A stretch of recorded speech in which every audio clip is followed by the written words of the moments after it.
వచ్చింది. నెక్స్ట్ అయితే ఎలా పెట్టాలి అర్థం కావట్లేదు. ఇలా అనుకుంటుంది. మా డాడీని పిలిచారులే గైస్ అనుకోకుండా. మా డాడీ అయితే వచ్చేసినాడు గైస్. అయితే పెట్టకపోతున్నాం.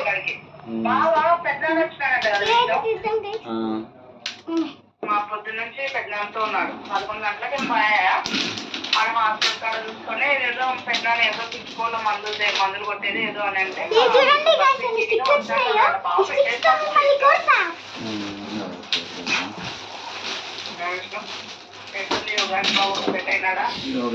హౌస్ వచ్చింది. హౌస్ పెట్టి అని గొడవ చేస్తుంది.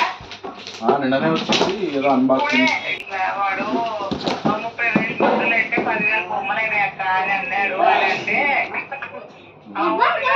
ఇంజక్షన్ అంటే టాబ్లెట్ అంటే ఇంకా బొమ్మలు వాళ్ళ అన్ని కార్ట్లో యాడ్ చేసి పెట్టారు కదా. వాళ్ళ ఆయన ఒక డబ్బులు కొట్టేది ఒకటి అట్లా అంటే అని అంటే అదే హౌస్ ఇట్లా బొమ్మలని కొడుకు ఇట్లా బొక్క పెట్టినాడు వదిన. వాడు ఎక్స్చేంజ్ పెట్టేంత వరకు ఇలా లేదా ఇందాకే మాట్లాడలా అంటే రాలేదంట అంటారు వస్తుందని అని అన్నారు. అంటే వచ్చిందనే వదిన ఇప్పుడు అంటే ఏమన్నా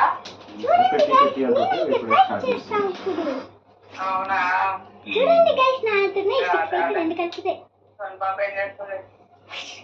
పాపకి ఒక ఫంక్షన్ ఉంది పోవాలా వద్దా అని ఆలోచిస్తుంది. ఏం ఫంక్షన్ ఉందబ్బా?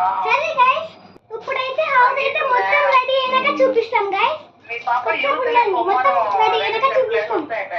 ఏమో వాళ్ళు ఖచ్చితంగా పిలుచుకొని రా అని చెప్పినారంట. ఫోన్ కూడా చేసింది ఆమె రాండి సోనియా అని. అదే వీళ్ళే వరలక్ష్మి అక్క వాళ్ళ వదిన వాళ్ళ. సరే వదిలేసి కొద్దిసేపు ఉండొస్తాపా నేను. బ్లాక్ షర్ట్ మీ పాప బ్లాక్ డ్రెస్ వేసుకొని పోనీగా. హౌస్ అయితే రెడీ అవుతుంది గైస్.